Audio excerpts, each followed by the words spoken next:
Good morning.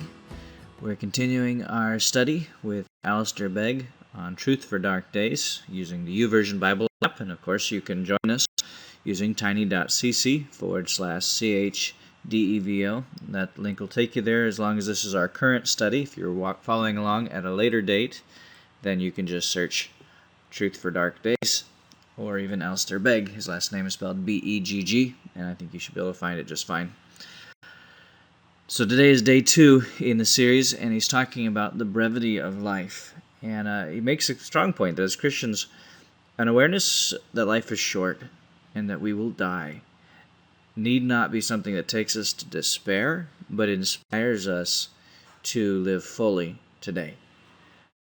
I still have flesh, I still have breath, God hasn't taken me yet, then let me live. And he looks to James, and James, challenges us to live in light of our frailty and our dependence upon God and say, if the Lord wills and I live, we'll go here, we'll do this. But there's just an awareness. I thought it was helpful to recognize that knowing that I will die doesn't have to mean I walk around in defeat. You can take it two ways, right? You could say, well, then what's the point? We're all going to die. Or you could say, I only have so much time. Let me not waste a moment. I mean, if my days are so numbered, is this really where I want to waste it? What am I doing? And to take seriously this precious resource God has given us. Christy and I are investing in our house and just buying flowers and things that people can tell that I'm married, because decorations like that didn't happen. And we bought these 3 flowers the other day, and we have them sitting in the window. And they're blooming, they look pretty, and then 2 days ago, we're sitting down to eat, and we look over, and 2 of these flowers look dead. Like, they went from full bloom to just everything wilted in a day. We're both looking at each other going, I mean, did you see anything? They looked like they were great. So we nursed them a little bit that night. The next morning, they're full bloom again. I'm accusing them of being overdramatic. But I was reminded how often Scripture refers to our life as like a flower that can be here today and gone tomorrow. And I literally saw that, on my windowsill. In the early monastic traditions, the Desert Fathers, and even continuing to some of the monastic traditions today, they speak of living with an awareness of your death. Memento mori is the Latin for remember your death, remember your mortality. And even in some of the Greek monasteries you can come today, in the cell where the monk will live is sometimes his coffin.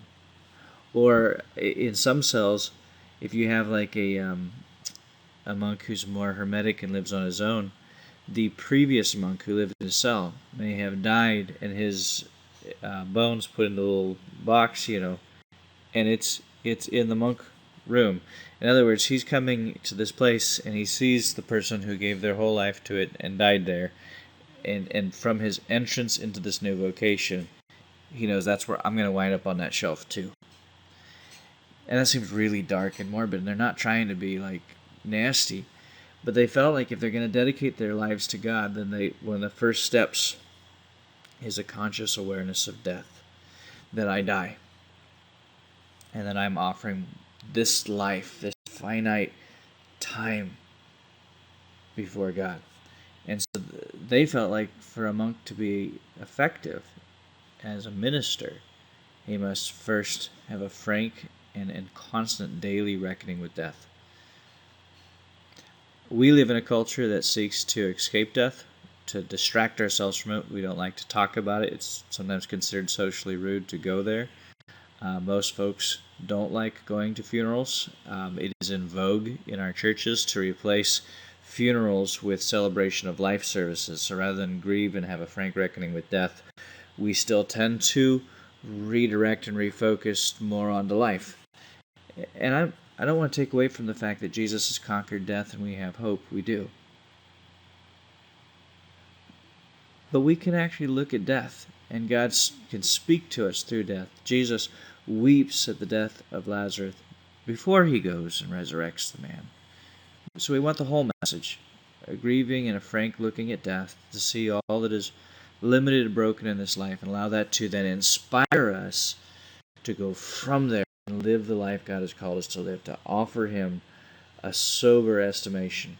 I have these many days to give to the Lord.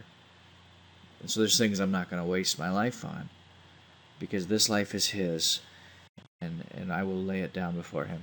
So I want you to today think, your days are limited. If the Lord wills and you live, you'll go do that thing you're planning today. Time is precious.